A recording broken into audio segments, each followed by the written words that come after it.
un acto de obediencia sin precedentes en la historia cuando Dios habló con Abraham y le dijo a Abraham, toma tu hijo para que sea sacrificado, tu único hijo, a quien él amaba, que lo lleve a Moriah y ofrecerlo ahí como holocausto en uno de los montes. Ahora, ¿te imaginas qué es lo que pudo haber pasado por la mente de Abraham en ese momento? Seguramente, tal vez Dios se equivocó o lo malentendí. ¿Qué es lo que pasó en ese sentido? Porque Dios me había prometido una descendencia por medio de mi hijo y me está pidiendo que lo sacrifique. En toda esa angustia, en cuestionamiento, es muy posible que también se le haya cruzado por la mente, voy a hablar con Sara, ¿qué opina Sara al respecto? Ahora, ¿tú qué crees que Sara hubiera dicho? Obviamente no, pero se queda callado, no lo comparte y va, hace exactamente todo lo que le pide y se dirige al lugar designado para el sacrificio en el monte Moriah, que estaba a cierta distancia, y Abraham se levantó temprano por la mañana, llevó con su asno, sirvientes, preparando la bestia para llevar y después llevando con sus criados, caminando con su hijo Isaac, y emprendió este triste viaje. No me pueden imaginar lo que estaba pensando Abraham en todo ese transcurso. Discutiblemente su corazón estaba intoxicado de emociones. Cada instante, cada segundo, pensando, ¿qué es lo que va a ocurrir? Ni siquiera los que hemos perdido un hijo podemos empezar a conocer el impacto de lo que significa ofrecer a un hijo como holocausto. Una cosa es el hecho de que lo puedas perder por un accidente o alguna situación por ese estilo, pero otra cosa es el hecho de que tú tengas que sacrificar a tu propio hijo. La agonía duró 3 días. 3 días en dirección. Al llegar al lugar de ejecución, se hicieron los preparativos y solo puedo imaginar las preguntas desgarradoras de Isaac. Papá, ¿y el sacrificio? ¿Dónde está el sacrificio que vamos a utilizar? El fiel Abraham construyó el altar, colocando la leña sobre él y finalmente atando a su hijo, desconectándose tal vez de lo que estaba ocurriendo. Con mano temblorosa levanta la mano Abraham, sacó el cuchillo y listo para sacrificar a su hijo. El muchacho, sin lugar a duda, horrorizado por la situación. Pero en ese momento, un ángel gritó, Abraham, Abraham. Abraham respondió, aquí estoy. No pongas tu mano sobre este muchacho, ni le hagas nada, porque ahora sé que temes a Dios. ¿Te imaginas el alivio en esa situación, en medio de todas esas circunstancias? Ahora, cuando analizamos este acto de obediencia, uno podría pensar, ¿realmente Abraham es el padre de la fe? ¿Lo hizo realmente a pesar de lo que estaba pasando emocionalmente en su corazón? Obedeció a Dios. Pero hay en la historia otro acto de obediencia que sobrepasa este. Es el que vamos a estudiar el día de hoy. Es un acto de obediencia que ocurrió en un jardín, en el jardín de Getsemaní, cuando Jesús fue llamado a cumplir con el plan de redención. En este caso, era Él mismo el que se iba a ofrecer como sacrificio. Y este es el umbral de lo que iba a pasar exactamente en la pasión, la semana de la pasión de Cristo, en su sufrimiento. Hemos estudiado hasta ahora que Mateo nos enseña y nos describe cómo todo iba apuntando en el camino para esta culminación.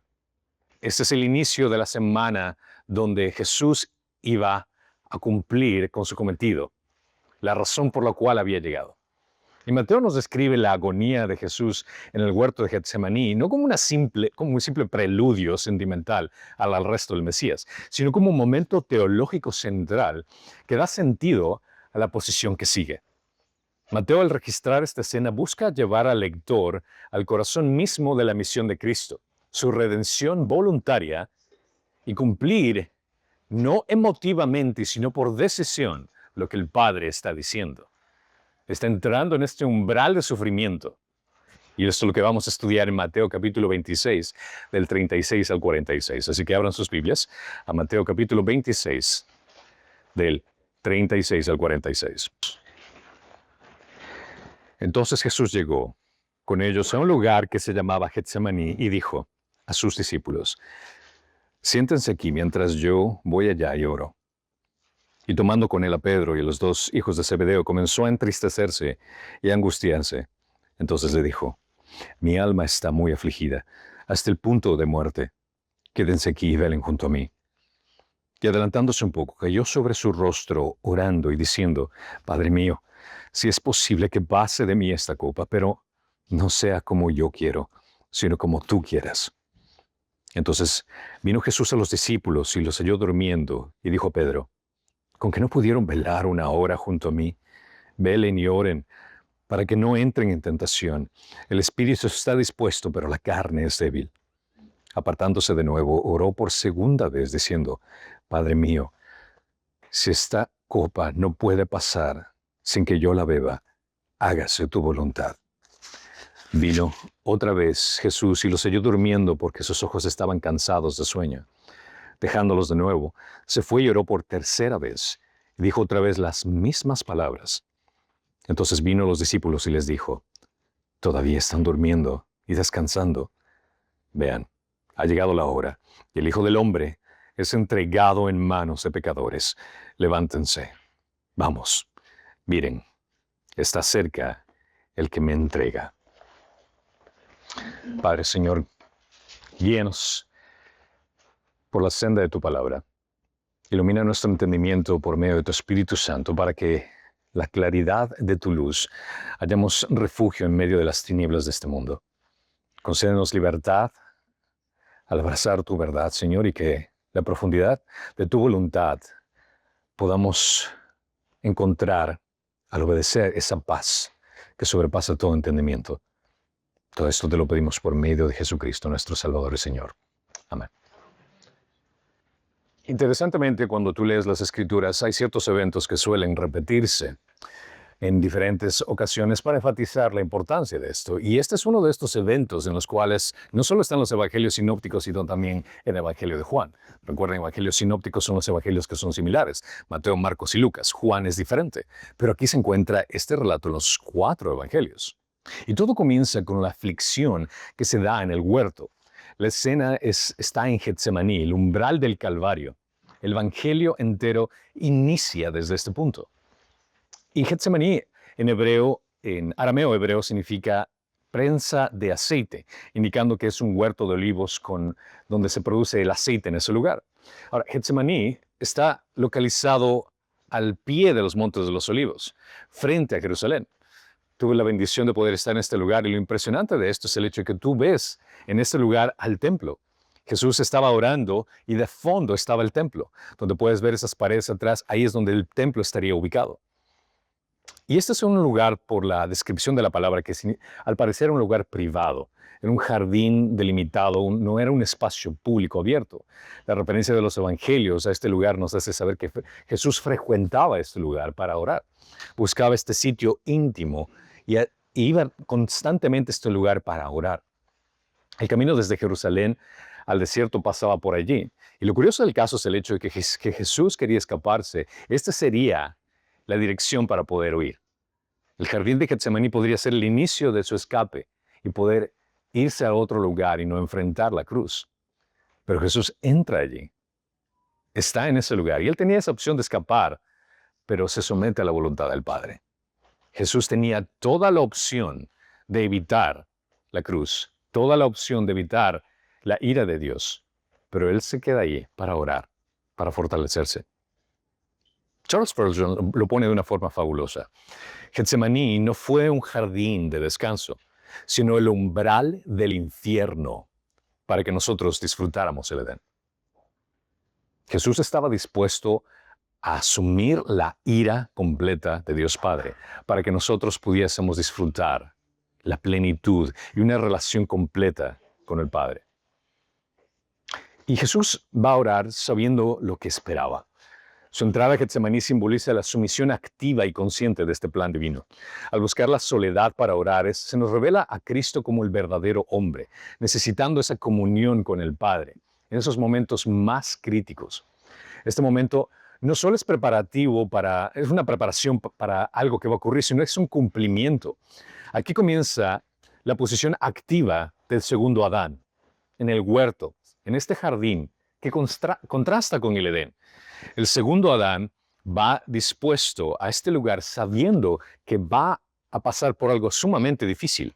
Está dispuesto a tomar de esta copa, mientras que el primer Adán que desobedeció, que por causa de ese primer Adán, en ese jardín, que tenía absolutamente todo para elegir, tenía absolutamente todo lo que Dios había creado, excepto ese árbol. Y la tentación fue por lo que no tengo, que lastimosamente nosotros hemos recibido toda esa consecuencia del pecado. Pero aquí, en cambio, Jesús, en este contraste increíble, tiene todas las opciones del mundo. Podría quedarse en el mundo y reinar en el mundo, pero escoge específicamente lo más difícil, que es obedecer al Padre. Lo más difícil en el sentido de que va a ir en contra de lo que sus emociones estaban pasando por ese momento. En 1 Corintios 15:21 menciona, porque ya que la muerte entró por un hombre, también por un hombre vino la resurrección de los muertos. Porque así como en Adán todos mueren, también en Cristo todos serán vivificados. Adán, el primer Adán, fue el que nos falló. Y es por eso que el segundo Adán, siendo plenamente hombre, iba a ser obediente a lo que el primero no lo hizo, a pesar de lo que sentía. Considera que aquí en esto se presenta en este lugar y va junto con sus discípulos. Pero en especial aquí, al llegar a este lugar, le pide a estos discípulos, a Pedro y a los dos hijos de Zebedeo, que vayan más allá y oren con él. Esto sugiere una intimidad y necesidad de la compañía. Son los mismos que estuvieron presentes en la transfiguración, constatando la gloria con humillación en ese momento. Y Jesús considera importante que ellos oren con Jesús. Él pudo haber orado solo como siempre lo ha hecho. Él tranquilamente pudo haber estando en oración con Dios, con el Padre, pero en este caso pide a ellos que oren. Esta acción nos recuerda la importancia de pedir oración por nuestros hermanos y hermanas. La importancia de que otros intercedan por nosotros en oración. Que otros nos acompañen en el sufrimiento. Lo hermoso del hecho de estar en una congregación donde estamos entre hermanos y hermanas de Cristo es el hecho de que no tienes que caminar solo en tu sufrimiento. No tienes que lidiar con los problemas como que si fueras una persona que no tiene a alguien que no te ame.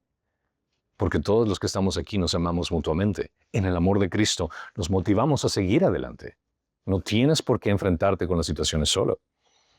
Un verdadero hermano en la fe aprende a estar presente con quienes están pasando por su momento de Getsemaní, por ponerlo de esa forma, por ese momento de sufrimiento. Si es que el enemigo te dice, no, qué vergüenza compartir con mi hermano, que estoy pasando tal cosa, lo que sea, realmente esto es una mentira del enemigo. No te creas eso. Jesús buscó, a pesar de que lo necesitaba, ayuda e intercesión de una oración por ellos dos. Utiliza esto como ejemplo. Y vemos que Jesús comenzó a entristecerse y angustiarse. Esta palabra describe una tristeza profunda y emocionalmente aplastante. Angustiarse es un término raro que denota una ansiedad extrema, casi un descontrol, muy triste hasta la muerte, como menciona, que intensifica el peso emocional. Denota una tristeza que abarca a todo el ser por completo. Él dice, mi alma está muy afligida hasta el punto de muerte. Eso es una muestra plena de la humanidad de Jesús al entrar al huerto, agobiado por la angustia, pero que decide buscar consuelo en la oración. Jesús experimentó una tristeza que a cualquiera de nosotros nos habría destruido. Pero Jesús estuvo dispuesto a soportarla para demostrar el glorioso amor de Dios para con nosotros. Jesús aguantó todo ese dolor físico, emocional, psicológico. Y esto es una manifestación increíble del aspecto humano y la humildad que tuvo que experimentar. Esto es una manifestación física de angustia extrema que Lucas enfatiza cierto detalle. Dice, y estando en agonía, oraba con mucho fervor, y su sudor se volvió como gruesas gotas de sangre que caían sobre él. Jesús sufrió el fenómeno conocido médicamente como hematidrosis, una rara condición donde los capilares de las glándulas sudoríparas se rompen por un estrés extremo, permitiendo que la sangre se mezcle con el sudor. Evidencias del nivel insoportable de tensión emocional y espiritual que Jesús estaba experimentando. No fue solo un miedo a la muerte, sino una angustia interna por la copa de juicio divino que estaba a punto de beber. Ninguno de nosotros jamás ha experimentado una angustia a este nivel. Yo jamás he conocido a alguien que pueda experimentar a este nivel esa angustia. Cristo nos modela que en la angustia el alma debe dirigirse al Padre en oración íntima y dependientemente. Él nos modela que cuando estemos pasando por situaciones difíciles, en lugar de tratar de nosotros buscar una solución por nuestra cuenta, lo primero que tenemos que hacer es ir ante Él. Tristemente nosotros hacemos lo contrario. Tratamos de resolver las cosas por nuestra cuenta y ya cuando al final sabemos que no hay nada que nosotros podamos hacer, Señor, por favor, ayúdanos. Aquí fue diferente. A pesar de que jamás experimentaremos lo que Cristo vivió, Getsemaní no se compara absolutamente en nada de lo que nosotros vayamos a encarar, sea cual sea la tragedia que nosotros vamos a encarar en esta vida. Cada creyente tiene una especie de Getsemaní, un momento de decisión entre la voluntad propia y la voluntad divina. Jesús demuestra su propia angustia, mostrando que la vulnerabilidad en la oración no es una señal de debilidad, sino es una señal de buscar fortaleza en la divinidad. Cuando estés encarando y el momento que estés encarando esa situación tan difícil, tan abrumante, tienes que recurrir ante Dios. Tienes que recurrir ante Dios. Jesús modela que no deberíamos hacer esto solos. Él busca esa fortaleza divina. En medio de su angustia, muestra que lo primordial que tendríamos que hacer es buscar a Dios. Cuando más abrumante sea el problema, mucho más tiene que ser tu necesidad de buscar al Dios Todopoderoso. Porque solo Él te puede dar esa paz que sobrepasa todo entendimiento. Solo Él te puede dar esa sabiduría para poder lidiar con la situación. Y Jesús les pide a estos discípulos que se queden a velar junto a Él. Y eso es un imperativo. Les dice, por favor, quédense aquí y quiero que lo hagan directamente, que oren. Connota un estado de alerta continuo. Velad implica el hecho de que tienes que estar atento a lo que te estoy pidiendo. Esta petición de orar junto a Jesús nos llama a redescubrir el valor de la oración ferviente, la obediencia en medio del sufrimiento y la necesidad de estar espiritualmente despiertos. Lo bueno es que ahorita nadie está durmiendo, así que no tengo que hacer nada. Pero el punto que menciona aquí es el hecho de que Jesús les pide a ellos que no tomen las cosas a la ligera. Ellos tal vez no se estaban dando cuenta de todo lo que estaba a punto de suceder. Jesús sí. Pero si Jesús les dice, pónganse a velar, a pesar tal vez de que ellos no hayan entendido la gravedad de la situación, si Jesús te está diciendo que hagas eso, deberías hacerlo. Él se adelantó y cayó sobre su rostro orando. Esa postura postrada evoca tanto humildad como angustia total. Él no está de rodillas, sino en el suelo, como vencido por su carga emocional. Justamente me hicieron esa pregunta, ¿cuál es la posición más apropiada para orar? Podrías decir de rodillas, inclinas tu cabeza, levantas tu cabeza, los brazos. Realmente la posición física de tu cuerpo es irrelevante. Lo que realmente importa es la posición de tu corazón. ¿Cómo se encuentra tu corazón ante Dios? Está humillando ante Dios. Está entendiendo de que tú estás conversando con Dios porque sabes que en Él vas a encontrar esa respuesta que tanto necesitas. No tal vez una respuesta para que solucione tus problemas, pero una respuesta en entender de que Él tiene el control de las cosas. La posición del corazón te demuestra físicamente cómo tienes que ponerte. Así que no existe una posición específica físicamente, pero sí una posición del corazón de humildad. Y Jesús le dice, Padre mío, si es posible, pasa de mí esta copa. La copa, quiero que consideren, no es el acto físico de sufrimiento que Jesús iba a pasar. No se trataba de la copa de los latigazos que iba a soportar. La copa no era específicamente los clavos que iban a ser traspasando sus muñecas.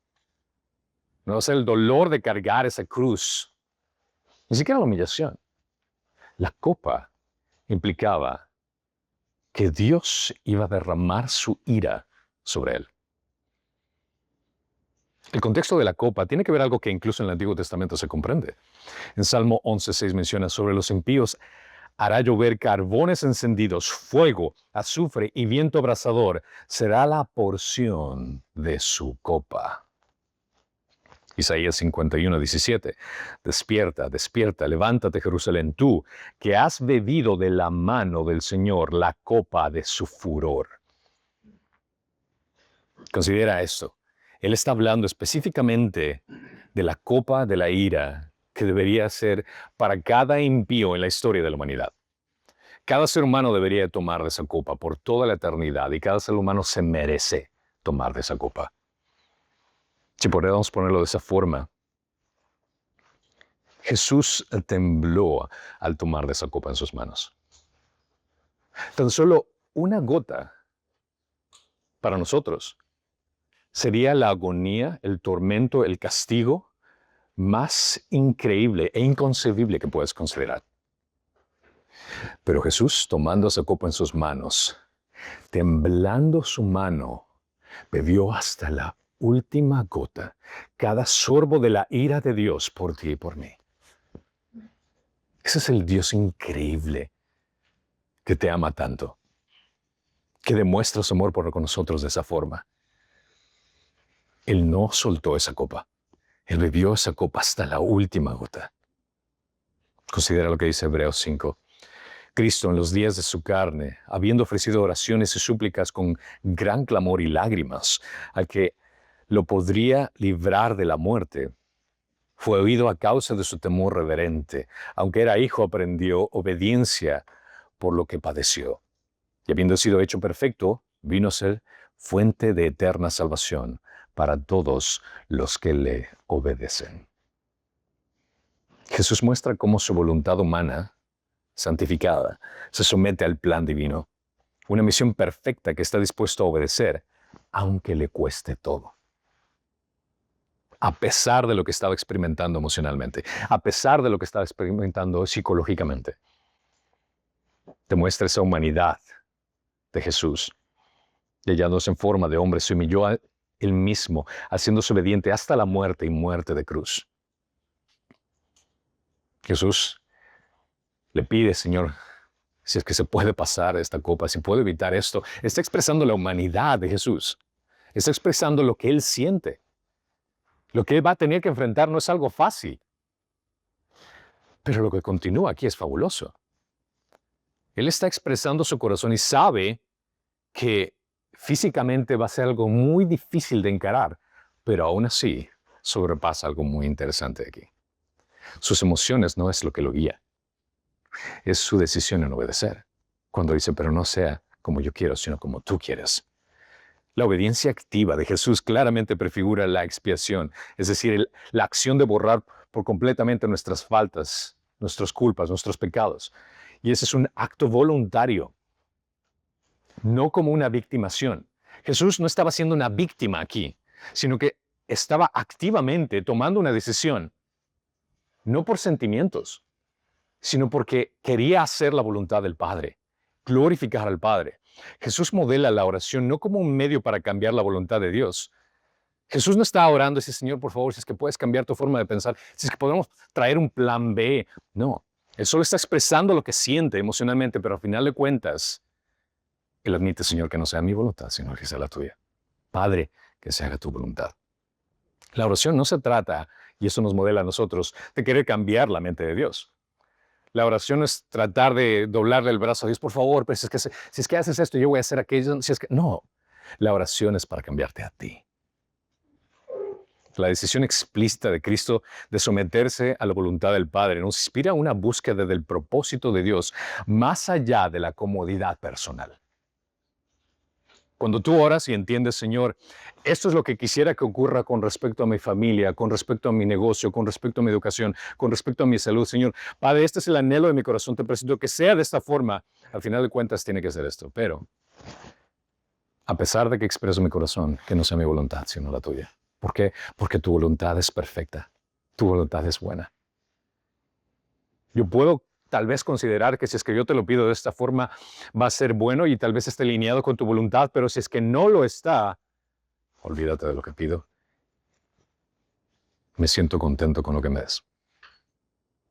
Ese es un corazón que se somete ante Dios.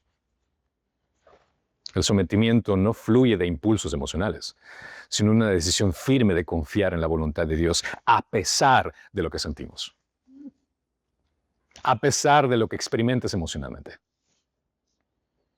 Considera que el obedecer no se trata de responder a emociones. Y esa es la respuesta y el ejemplo del amor. El amor de Dios para con nosotros no es un sentimiento, Y eso es lo que la mayoría de personas tienen un error y una confusión muy grande de lo que es el amor. Bíblicamente, el amor es una decisión. Porque de tal manera amó Dios el mundo que Él dio, demostró en acción. Porque te lo pongo de este punto. ¿Tú crees que Jesús tenía ganas de ir a la cruz? Al leer lo que estamos leyendo, no. Puedes ver la angustia en la cual se encuentra. Está sudando gotas de sangre. ¿Puedes decir que Él se sentía con ganas de ir a la cruz? Por supuesto que no. Leemos que no lo era así. Pero su amor para con nosotros no se basa en emociones. Su amor para con nosotros se basa en una decisión. Y esto es algo que también tenemos que imitar. El amar a alguien no significa que, bueno, si es que me hace sentir a gusto, lo cual también, no solo en el amor, sino también en el perdón.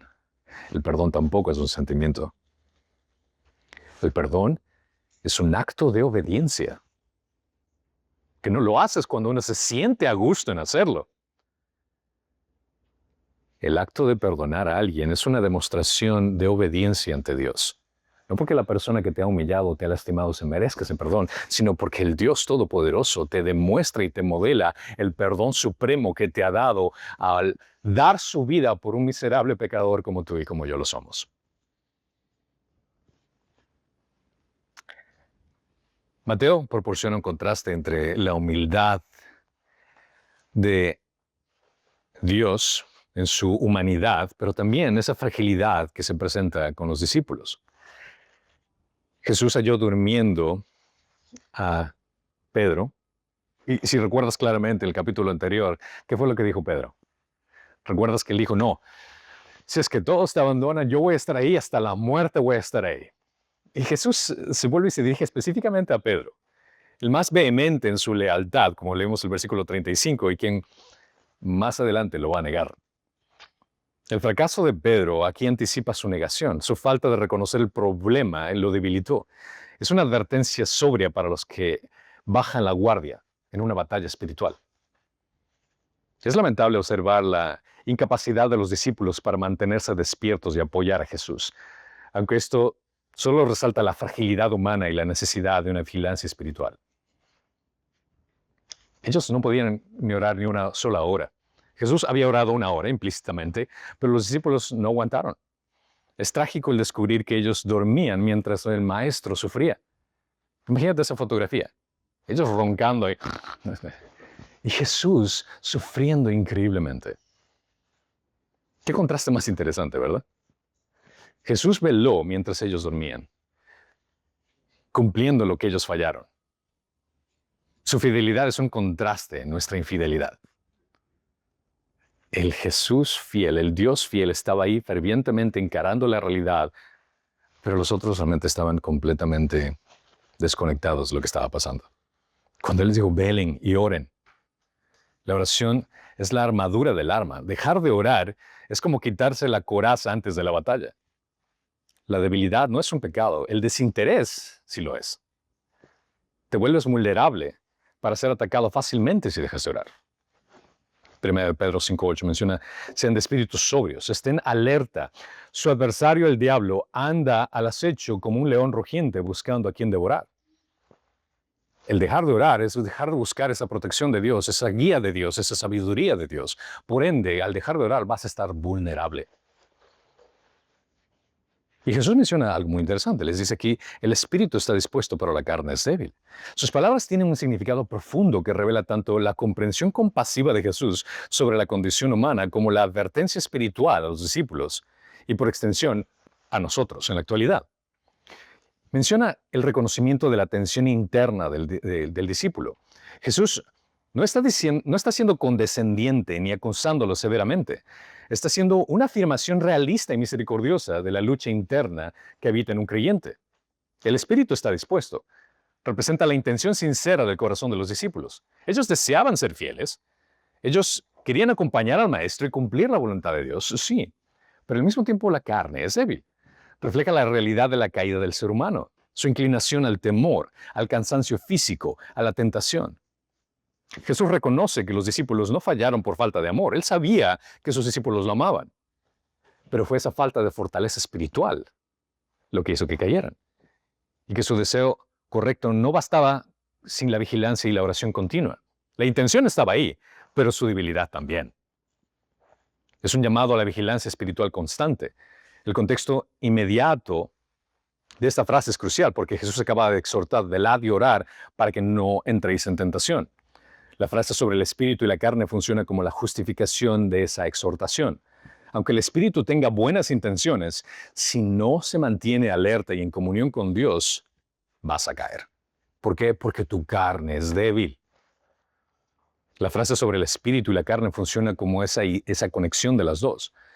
La espiritualidad cristiana no se mide solo con intenciones, sino con la disposición de sostenerlas mediante los medios de gracia, como son la oración, la obediencia, la comunión entre los santos. Eso es lo que te va a ayudar, eso es lo que te va a fortalecer. Es gracioso cuando escucho a veces muchas personas decir, sí, yo creo a Dios, y Dios, con Él tenemos una relación así personal entre los dos, yo comunico con Él cuando se puede, tanta cosa. Ok, interesante. Y ¿tienes una relación con Dios basado en cómo Dios quiere que tengas una relación con Él o es una relación con Dios basada en lo que tú quieres tener una relación con Él? En la mayoría de los casos es basado en lo que la persona quiere. Pero eso es una vil mentira, porque no se está sometiendo a la voluntad de Dios. Y al no someterte a la voluntad de Dios, vas a encontrar una debilidad increíble. Tercero, un retrato al discipulado y en su fragilidad.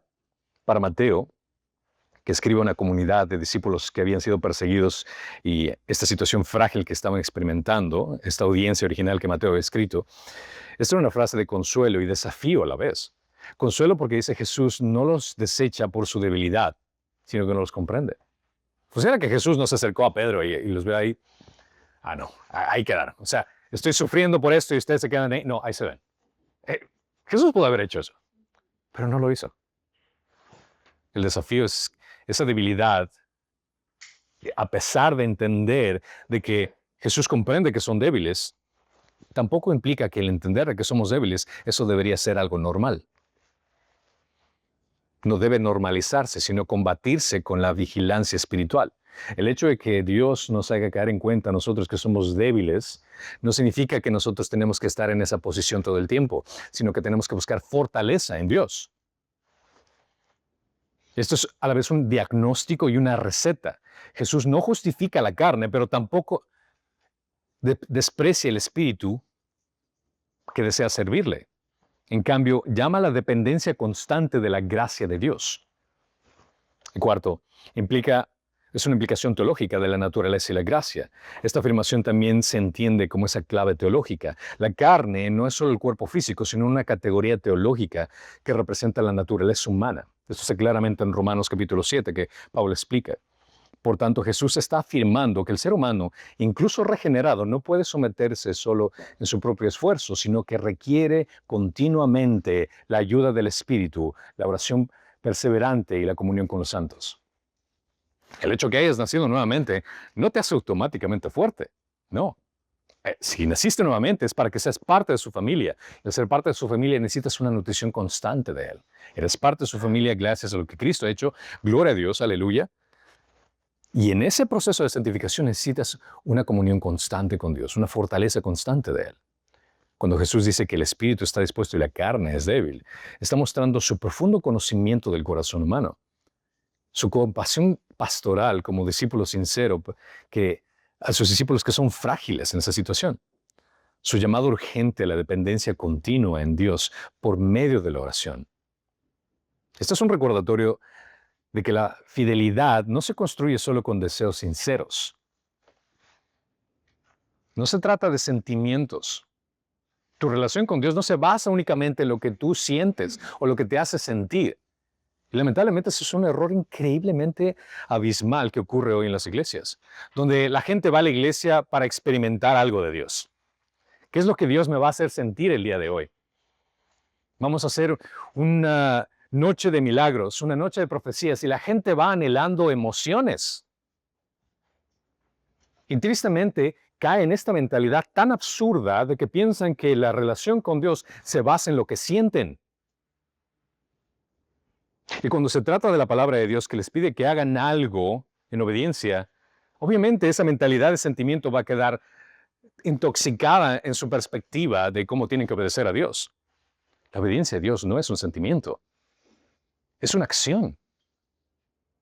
Tú vienes acá a la iglesia todos los domingos no porque te sientas a gusto, sino porque sabes que el venir acá a la iglesia y la comunión con los santos es algo que Dios te pide que hagas. Tú haces esto como un acto de obediencia. Si alguna vez estás en casa y dices, ¿sabes que no tengo ganas de ir a la iglesia? Y tienes exactamente, si tienes así con esos deseos, así como que, si es que de ti sale, pues, dame una buena razón para la cual tenga que ir a la iglesia. Y mi esposa me dice, bueno, porque eres el pastor, por eso me dice, es cierto. Pero el punto es el hecho de que cuando menos te sientas con ganas de orar, cuando menos te sientas ganas de leer la Biblia, cuando menos te sientas con ganas de ir a la iglesia, es cuando más debes hacerlo. Cuando más debes hacerlo. No se trata de tus emociones.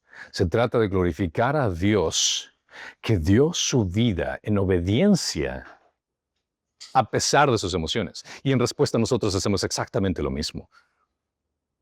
No venimos a la iglesia pensando, ¿cómo te sentiste hoy? No, no se trata de cómo te sentiste hoy. Se trata de entender del Dios Todopoderoso que en obediencia dio su vida por ti.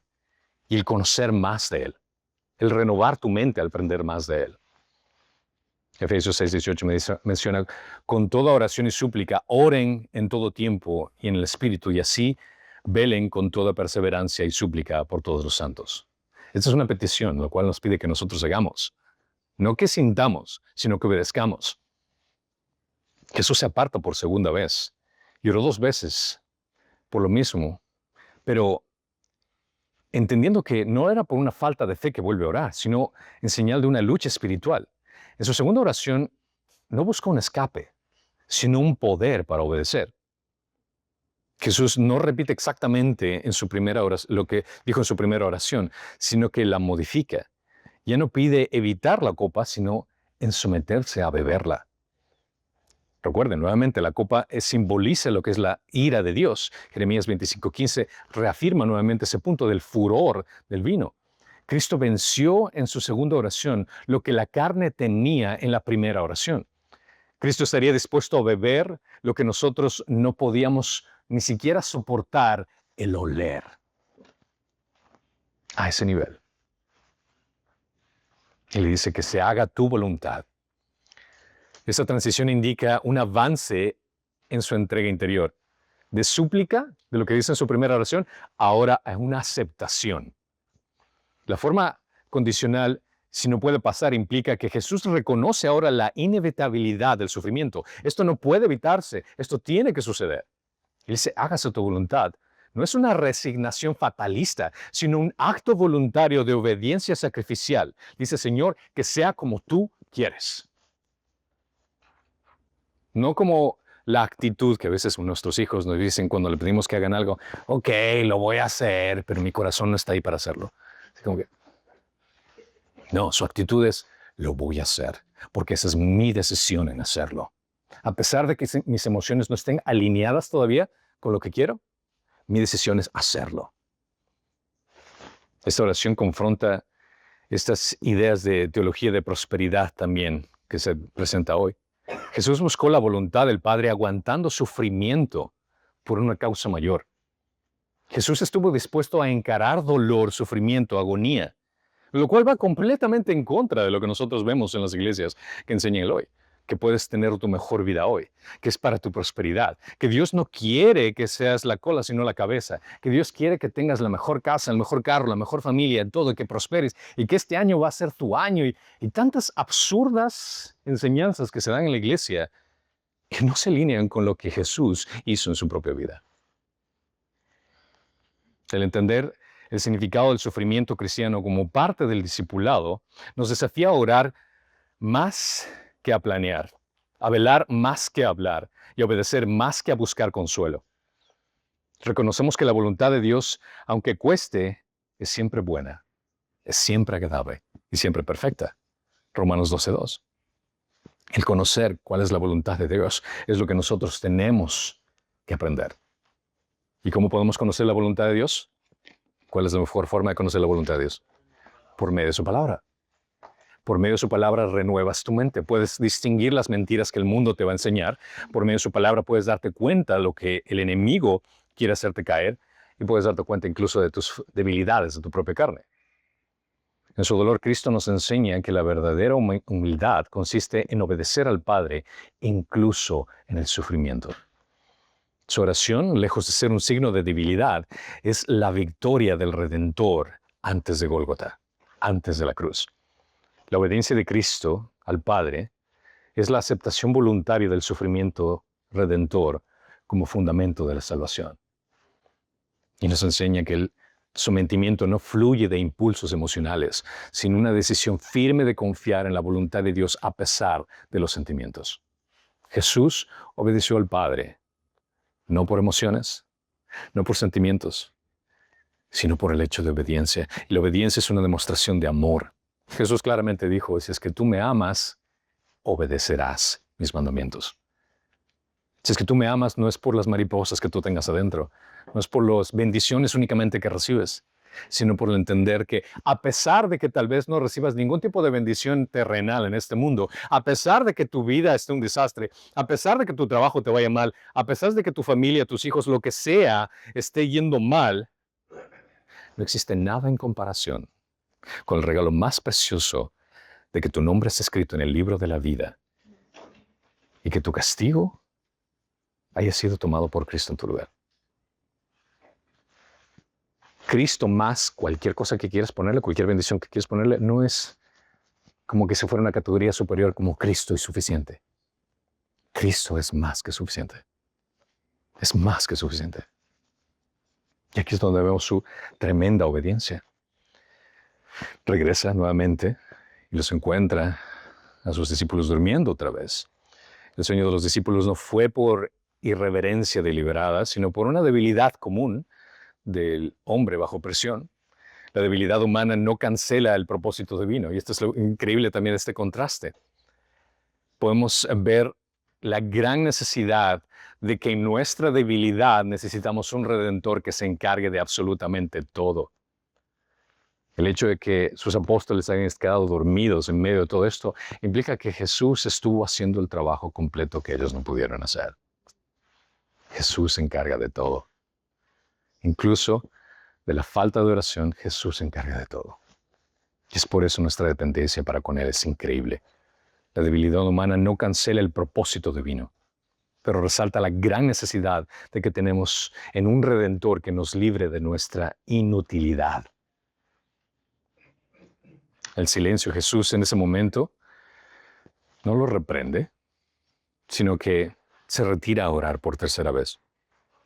Jesús, como el único que es fiel, muestra su perseverancia en contraste de la flaqueza humana. Y curiosamente, orar por tercera vez es un número simbólico que refleja la totalidad o plenitud de la tradición judía. Cristo no se rindió en oración, aunque sabía que la copa era inevitable. Su repetición fue enseñanza de humildad y obediencia. La perseverancia fiel de Cristo ante el fracaso humano anticipa su función redentora como intercesor perfecto. Finalmente, Cristo regresa a ver a sus discípulos, pero no los reprende con ira, no se enoja con ellos, sino en compasión los despierta. El contraste entre la somnolencia de los discípulos y la resolución de Cristo es teológicamente intencional. Mateo escribe este contraste a propósito. Los hombres dormían, pero el Salvador velaba por ellos. Mientras los discípulos dormían, el Salvador se preocupaba por ellos.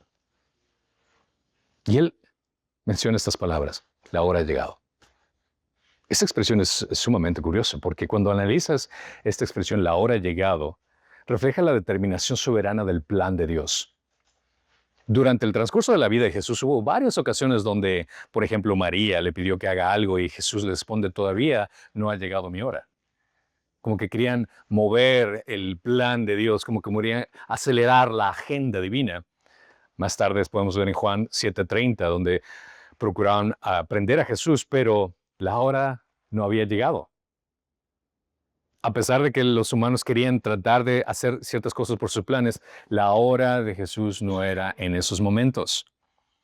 La hora no le pertenecía a Roma, la hora no le pertenecía a Judas, la hora no le pertenecía a cualquiera que intentaba manipular las situaciones alrededor, ni siquiera a los líderes religiosos en ese entonces, sino del Dios soberano. A Él le pertenece la hora, que tenía control de cada uno de los segundos, minutos, horas, momentos exactos para que Jesús tenga que morir en el momento adecuado. Jesús sabía que iba a morir en el momento adecuado, en una circunstancia adecuada, en un país adecuado, en un imperio adecuado. En cada una de las situaciones vemos la soberanía de Dios en control de cada detalle. Jesús es dueño de la hora. No reacciona con sorpresa, sino con autoridad. El Hijo del Hombre el Hijo del Hombre es entregado en manos de los pecadores. Jesús ahora toma una postura de obediencia inquebrantable. Se prepara para su arresto inminente, subrayando su determinación y confianza con el plan soberano de Dios. Su determinación, a pesar de sus emociones y sentimientos, ofrece un modelo de fe y valentía inquebrantable ante los desafíos inminentes. Cuando vemos el inicio de lo que hemos estado leyendo, Jesús entra al jardín de Getsemaní quebrantado, sufriendo, pasa en oración en agonía, sudando sangre, pero después al final sabe a lo que va. Está seguro de lo que va a enfrentar. Jesús no huye de su destino, sino que toma la iniciativa de dirigirse hacia Judas. Él pudo haberse ido por otro lado. Judas, ahí viene, vamos para acá, que no nos vea, que no nos vea. Pero no, él va directamente a Judas. Lo que recalca lo que dice Juan 10:18. Nadie me quita la vida, sino que yo la doy de mi propia voluntad. Tengo autoridad para darla y tengo autoridad para tomarla de nuevo. Este mandamiento recibí de mi Padre. Le dice a los discípulos, vamos, ahí está el que me va a entregar. Jesús enfrentó la traición no con evasión, sino con iniciativa. En lugar de Judas acercarse, Jesús se dirige hacia otro traidor.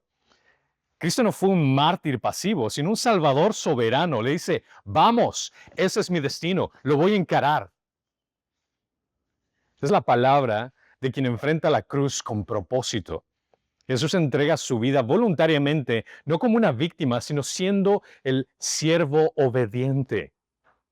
Jesús había velado en oración, por ende no teme enfrentar la traición de aquel que había sido su discípulo, a quien había amado.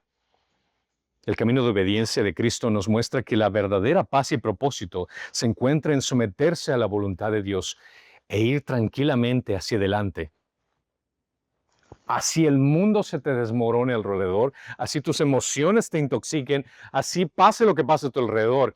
Si es que tú haces la voluntad de Dios, lo haces con seguridad, porque al final de cuentas todo lo que hagas es para honor y gloria de Él. El regreso de Jesús a sus discípulos que están listos para aceptar su destino ejemplifica la entrega total y el fortalecimiento para afrontar nuestras propias pruebas también. Si Jesús hizo esto, confiando en la voluntad del Padre, esto nos enseña a nosotros que mientras estés caminando en la voluntad del Padre no tienes nada que temer, porque todo está bajo su soberanía, bajo su precepto. Pablo nos deja claramente aquí esto. Jesús lidia con este momento, este jardín de Getsemaní. Y Jesús sabe ese inminente castigo que va a enfrentar. A pesar de su angustia, finalmente se somete a la voluntad del Padre, ilustrando la esencia de la obediencia y el poder de la oración en momentos de angustia. Cristo se somete a la voluntad del Padre a pesar de sus emociones, demostrando que su amor fue una decisión en lugar de un sentimiento. Jesús, plenamente Dios y plenamente hombre, lo que experimenta en Getsemaní es lo que nos demuestra la necesidad y el poder de oración y de sometimiento y obediencia al Padre. En tiempos tal vez que vamos a enfrentar en nuestras vidas, que vamos a enfrentar porque tarde o temprano vamos a enfrentar alguna calamidad, eso es algo inevitable. Estamos en un mundo quebrantado por el pecado, así que no puedo decir así que tal vez te va a pasar, no, de alguna otra forma vamos a enfrentar alguna cosa por el estilo. Pero el punto aquí es cómo vas a reaccionar. No tendrás control de lo que pasa enfrente de ti, no tendrás control de las situaciones a tu alrededor, pero tienes control de cómo vas a reaccionar. Y la mejor reacción es de rodillas estar en presencia del Dios Todopoderoso, que tiene control de todo. En oración, confesando tu anhelo, confesando lo que está en tu corazón. Eso no tiene nada de malo, pero al final de cuentas, entendiendo que ese sometimiento no va a hacerse basado en el hecho que si es que te sientes a gusto o que se alinea con tus planes o no, sino entendiendo que la voluntad del Padre es superior a cualquiera. El amor de Cristo hacia nosotros no fue un sentimiento, fue una demostración activa de que su amor es un hecho y no una emoción. Jesús es el siervo sufriente que se somete obedientemente a la voluntad del Padre, demostrando su papel como sumo sacerdote y cordero sacrificial. El huerto de Getsemaní sirve como un momento crucial donde su humanidad y su divinidad se cruzan, preparándose para su sacrificio final. Ese jardín de Getsemaní tiene que ser un recuerdo para nosotros del amor de Dios que sobrepasa cualquier sentimiento emotivo, sino que es una decisión de amar a pesar de lo que se sienta. Y para nosotros, el saber de que Él nos amó a ese nivel, a pesar de lo que sentía, en respuesta tenemos que obedecerle a Él, a pesar de cómo nos sintamos, a pesar de las circunstancias, sabiendo que en Él tenemos y somos todo. Amén. Amén. Padre, Señor, gracias te damos por tomar esa copa, Señor, que era definitivamente para nosotros. Nosotros no podríamos ni siquiera oler esa copa sin que seamos destrozados. Y tú, Señor, tomaste hasta la última gota para demostrarnos tu amor, tu misericordia, tu gracia. Padre, que este sea un recordatorio para nosotros de quién eres tú y también de la debilidad, de la fragilidad de nuestra naturaleza, Señor. Dependemos de ti, Señor. Y ayúdanos a comprender tu voluntad, que al venir a tu palabra podamos entender quién eres, comprender quién eres, Señor, y queremos ser como tú, imitarte a ti. Fortalécenos en medio del sufrimiento. Danos esa guía, Señor, para poder lidiar con aquellas situaciones que van mucho más allá de lo que podemos soportar. Y sobre todo, Padre Santo, ayúdanos a ser fieles en medio de esa calamidad. Que sea cual sea la situación que estemos experimentando, que tu nombre sea glorificado en medio de todo esto. Sabiendo que realmente no existe nada de lo que podamos encarar en este mundo o nada de lo que podamos perder en este mundo que pueda compararse con lo que ganamos en ti. En ti, Señor Jesús. Gracias, Señor, te damos por el regalo hermoso de la salvación que tenemos en Cristo. Y gracias, Señor, te damos por considerarnos tus hijos y tus hijas. Bendícenos, Señor, siéndonos la sal y la luz que nos ha llamado a ser para tu gloria y representarte de la mejor forma. En Cristo te lo pedimos. Amén.